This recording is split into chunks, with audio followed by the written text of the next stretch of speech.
The 1930s were a pivotal time for Spain and for Europe at large.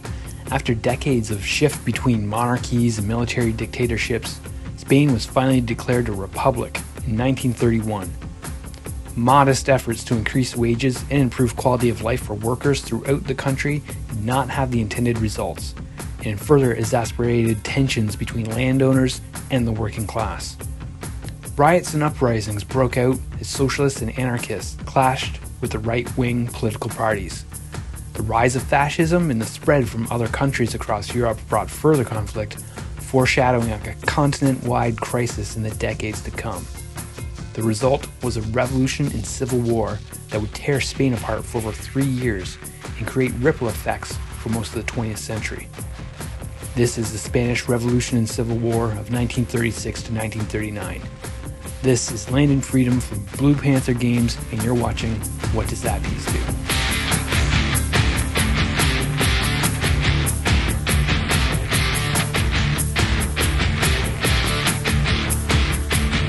Land and Freedom is a semi-cooperative game. Players will be working together to beat back the Francoist fascists as they take on the role of either the moderates, communists, or anarchists. Each of the players has their own unique deck, which only they will draw cards from, and on their turn play the card for the action points or the events. These points and events can be used to contribute strength against fascists on any of the 4 fronts, or can be used to advance their own political agenda. Players will be playing those cards in response to a fascist card that is revealed at the beginning of each turn. That fascist card will contribute an attack on one or more front, cause some other negative effect for one or more of the players, and issue a challenge to the players for that turn, which they must pass for a reward, or they'll fail and get hit with a penalty. To understand the co-op and competitive natures of the game, it helps to look at the map, which is divided into 2 main sections. On the left, you can find the fronts, where fascist attacks and Republican strength is tracked. On the right are the 5 political tracks that each of the players will be focused on to drive their agenda. Think of the left side as cooperative and the right side as competitive. Starting with the left side, this depicts the 4 fronts in the main battle against the fascists. The fronts will have markers on them showing the number of fascist attacks, or they'll show the Republicans' strength. Or the front may be neutral and have no markers at all. The fronts will have one type of marker or the other, never both. The markers are double-sided, thus multi-purpose to show the fascist attack on one side and Republican strength on the other. If any of these fronts reaches a total of 10 fascist attacks, that front is fallen and no longer available for the rest of the game. If any of the North, South, or Aragon fall, the game continues, but if one more falls, the game is over and all players lose. If Madrid falls at all, the players will lose as well. You'll see shortly how card play, both from the fascist deck and from the players' hands, contribute attack or strength on the fronts. Just know you'll all be working together on that side of the map. Now looking at the tracks. The first 2 will be the focus for the anarchist player. The third for both the communists and moderates, as it's a double-sided seesaw track. The 4th for the communists, and the 5th and final track will be a focus for the moderates. Depending on the status of the tracks, one of the 3 players will have initiative, which is very important. The player with initiative at the end of each turn will get to put one of their tokens into the bag of glory. And at the end of each year, the initiative player will add 2 tokens, and then a certain number of those tokens are pulled and added to the glory track. The most tokens on the glory track determines the winner. The more of your tokens in the bag, the better your chance of it getting pulled, and the better a chance of your faction's overall victory. And that's if the game reaches its final conclusion at the end of the 3rd year. The first track is for liberty, and the second track is for collectivism. Both of these, the anarchist player will want to move up, which is to the right. Through card play and other actions, the player can move that track along. When both of the tracks are at 6, that means the anarchist player will have the initiative. Note that liberty can't go above 8 if collectivism isn't at 8. If one of them isn't on or past that 6th level, the initiative defaults to whichever player has control of the 3rd track, which is the government. On the left of the center line, the communists have control, and thus they have initiative. And on the right, the moderates will have control and initiative. The Communists will also want to keep the Soviet support track moving to the right, and the same goes for the moderates and the foreign aid track. Government control for the Communists can't go any more than 2 to the left if the Soviet support is below 8. Likewise, moderates can't move it any further than 2 to the right if foreign support is less than 8. On each track, you'll see some symbols that can aid that faction as the marker moves to those spots. They'll help move one of the other tracks or add support to a front, or they might even move a competing faction's track down. If the Liberty, Collectivism, Soviet support, or foreign aid tracks get too low, they could impact that faction negatively or even add a fascist attack to a front. The bottommost spot on those 4 tracks turns off the morale bonus, meaning this marker will be flipped. More on that later, but just know you don't want that. The tops of those tracks show this medallion symbol, which allows the faction to take one of the 5 medallions on offer at the beginning of the game. These medallions will offer the player that has them a one-time or ongoing bonus, and they're first come, first serve. They're face up, and the icons, they're all on the player mat, so you'll be able to see what's on offer, but just know you do want them. When the track marker lands on any of these icon spaces, cover them up with a red disc to show that the icon bonus has been used. They can only be used once, but there is a medallion that allows a player to remove one. The only icon that doesn't get covered is at the bottom of those 4 tracks that turns off the morale bonus. So that can keep happening if that track keeps getting reduced. Now to see the cards and the actions, let's get into the gameplay. Assign the moderate, communist, and anarchist factions to each of the players. Then give each player the unique decks, their player mats, and tokens for their factions. The mats also function as handy player aids, as well as distinct spots to keep your cards throughout play. For the sake of this video, I'll keep them out of the way for the most part, just to reduce clutter. Each player has 16 tokens, and each will place 1 in the glory bag to start. Take the fascist cards. Note that they're split into 3 distinct years. We'll start with, you guessed it, year 1, which represents 1936 in this conflict. Place that deck on its spot on the map, next to the 4 empty spaces where you'll draw the cards to those spots once we get going. Keep the other decks nearby. Hopefully you'll get to those years throughout the game. Place 2 attack tokens on each front. Attacks are the green side of the token. The pinkish side is for Republican strength, which you'll hopefully be adding throughout the game. Reminder, there can only be attacks or strength on the front at any given time, or none. Never both. Take 5 random medallions and place them on their spot on the map.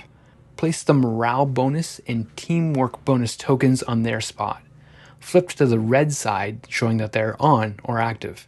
Now place the respective track markers on the starting spots of each track. Liberty and Collectivism will start at 5, the government track on the space just to the right of center, Soviet support and foreign aid will both be at 3. Keep all the red discs used to cover the track markers nearby. Now, take a second and see if you can figure out who then has initiative based on what I said earlier regarding the tracks. If you guessed moderates, you're correct. Neither Liberty or Collectivism are at 6, and the government is right of center, so the moderates have initiative. So give that player the initiative marker, set it to the side showing the clockwise arrow, which indicates the order of play for the first year. The other side shows counterclockwise, which will be the sequence of play for year 2, then back to clockwise again for year 3. So the first turn will be the moderates, and then to the player on their left, which in this case is the communists, and then the anarchists. The other 2 players will each get 2 of these hero tokens, and you'll see how to earn more and how you can spend them as we play. There's a card for reference on how to earn and spend those points. There's also cards to indicate victory or defeat on the front, so keep those all nearby. Each player now draws up to 5 cards from their shuffled decks, and now we're all set up. By the way, there's a handy diagram on the back of the rulebook to show you what the table should theoretically look like at the start of the game. At the beginning of each turn, the top card from the fascist deck is revealed. Start by looking at the symbols on the left and execute the instructions from the top down. The fronts will be hit with fascist attacks and are indicated by the letter N for the North, A for Aragon, S for South, and M for Madrid. V is for the front closest to victory, which is the least amount of attack icons or the most Republican strength icons. D is for the front closest to defeat, which is the opposite. If multiple fronts are tied closest to either victory or defeat, then the initiative player will decide which front gets the attacks. So you can see that based on that V or D indicator, one front could actually get hit twice on one turn. An attack basically adds that number of existing attacks, which could mean reducing the strength until the front is neutralized with no tokens for either, and will start piling on attacks after it gets pushed beyond 0. Go down the list of the icons on the left. The card may instruct you to affect a track or turn off one of the bonuses. For example, this Year 1 card, Spanish Legion, tells you to add 4 fascist attacks to the south and 1 to Aragon, as well as dropping Soviet support 2 levels.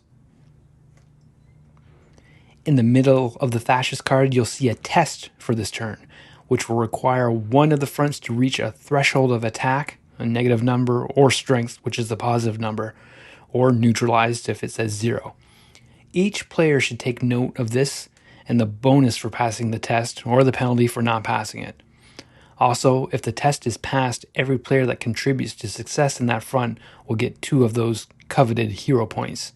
Again, looking at the Spanish Legion card, the test is to get the southern front to -1, so that's 1 attack, or better, so no attacks or Republican strength. And if that happens, then the communist player gets to draw 1 card.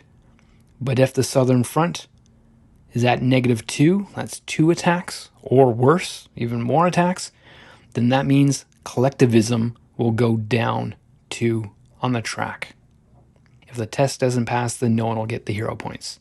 Once the fascist card is revealed, attacks and effects are resolved, and the test is understood, each player will simultaneously select a card for that turn and place it in front of them. Moderates have initiative, which means they'll play the first card, so as long as the communist and anarchist player have selected their card, the moderate can reveal theirs and start the turn. The cards can be used in one of 2 ways. The player can use the points value or may be using them for the event text. Points can be used to add strength to a front, move a track, or turn on a bonus that's been turned off. If the card has 2 or 3 action points, the player may only use those points in one space. That's any one front or any one of the tracks. Points can't be spread over multiple spaces when taking an action. Let's say, for example, the moderates played a 2-point card. That would be 2 strengths to a front, or they can move one of the tracks 2 spaces. That includes any track, including one of their competitors' tracks down 2 spaces. Note that if the moderate player chose to move the government track at this point of the game, it could only move 1 space because it can't go any higher until foreign aid is at 8. So they might want to get the foreign aid track moving first. But let's say this turn the moderate chose to add 2 strengths to the front being tested by the fascist card. In that front's current state, 2 strengths would mean removing 2 fascist attacks.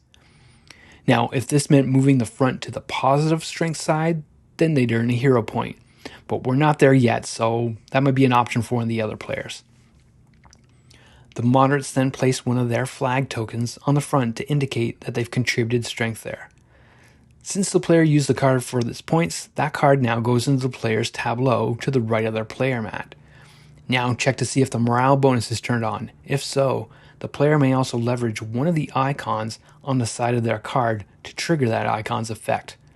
They can trigger as many times as that icon shows up on the individual cards in the tableau, as long as the icon appears on the card just played. But since this is the first card going into the tableau, it will only be triggered once on this play by the moderate player. In this case, they're going to move foreign aid up 1. But the card may also be played for the event text. The player will execute all of the text to the best of their abilities from top to bottom. If one or more of the actions can't be executed, then they're forfeited. And then the card is removed from the game, but not removed too far, as there may be an event that allows the player to retrieve that card again. But consider this card trashed rather than discard for potential future play. Those are the options for card play. Play the card for the action points, then that card is added to the tableau, and if the morale bonus is on, trigger an icon from the card just played. or play the event and trash the card.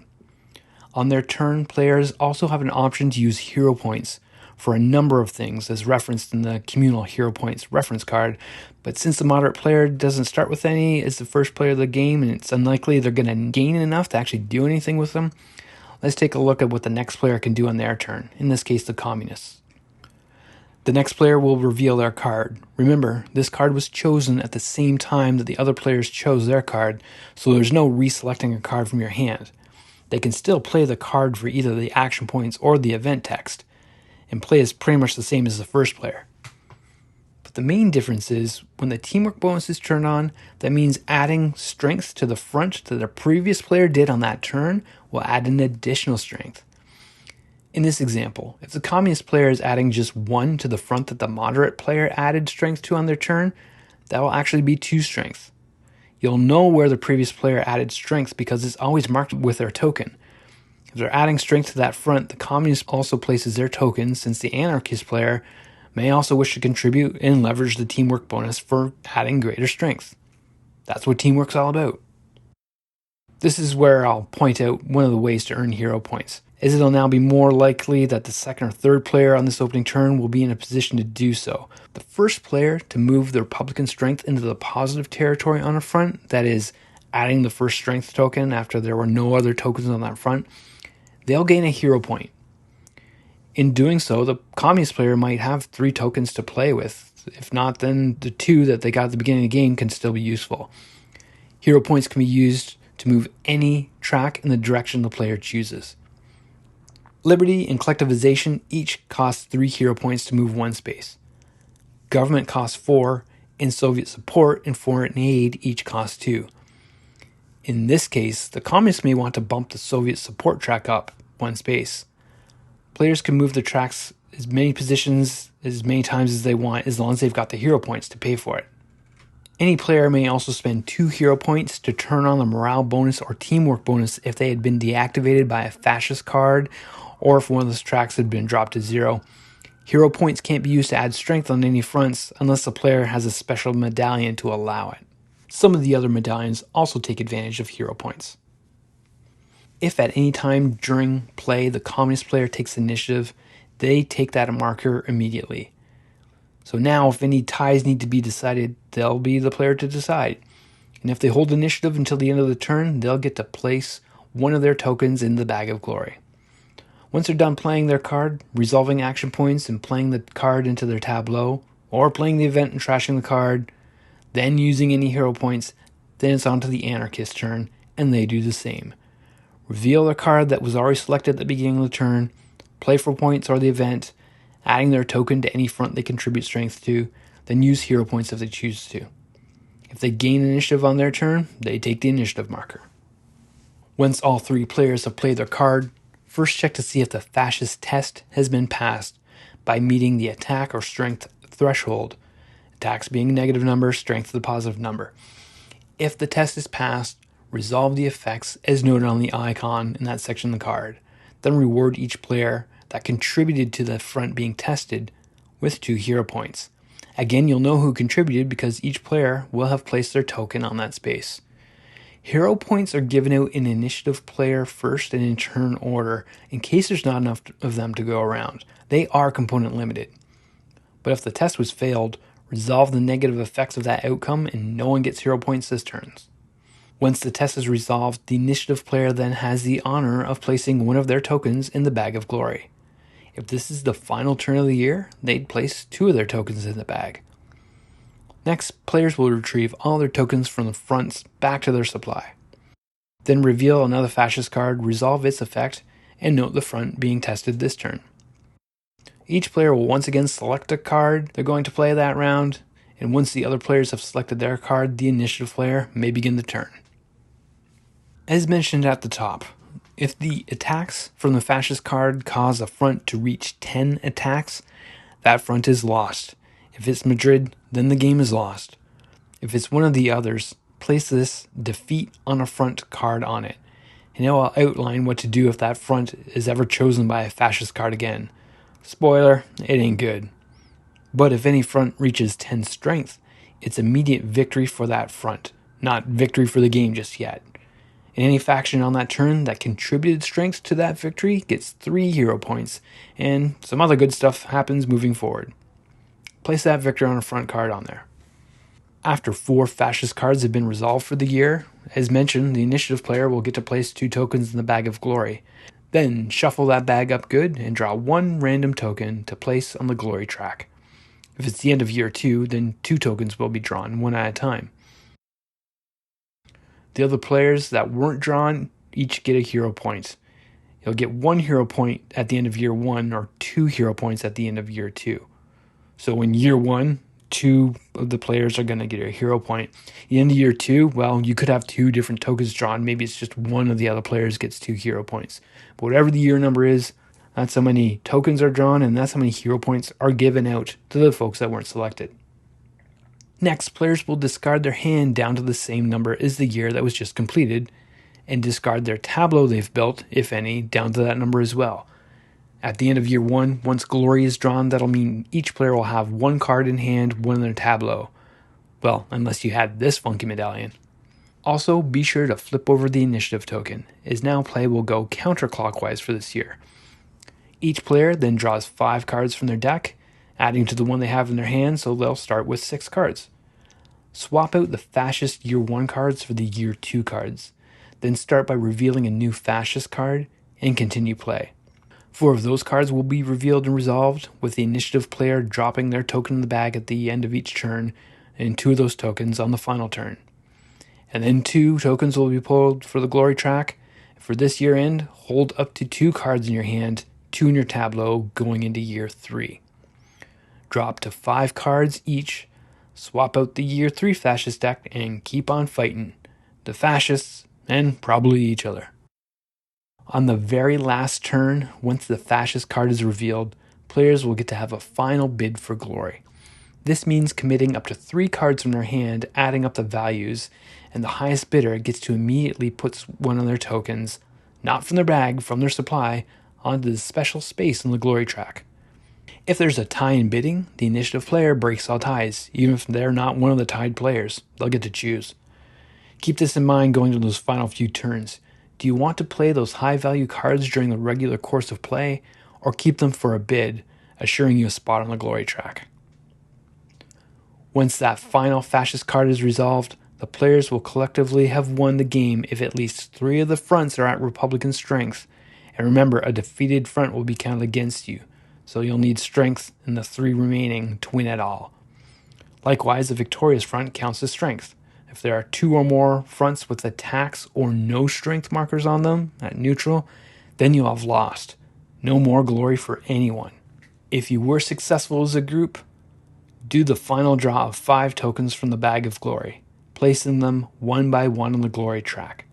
The player with the most tokens on the track is the winner. In case of a tie, once again, the initiative player breaks any ties. It pays to have initiative. It pays to work as a team. But ultimately, in this revolution and civil war, it pays to fight for the best interest of your faction. Moderates, communists, or anarchists. Whatever the outcome, best of luck, and here's hoping you all beat those fascists. This game can be played with 1 to 3 players, with any of the factions functioning as non-player bots. Simply flip over the player mat for the non-player rules instructions. In a nutshell, a few cards are removed from some of the factions, but otherwise, their deck is set up as a draw pile. And on that player's turn, a card is revealed and the event text is executed to its fullest. Then the non-player will always contribute at least 1 strength to a front, but also taking advantage of any teamwork bonus in effect. And they'll spend hero points based on a very simple decision list. There's also a decision list for which front they'll add strength to, and on the final bid for glory, simply draw a card from their pile and add 4 to their bid value. Basically, they'll be bidding anywhere between 5 and 7 points.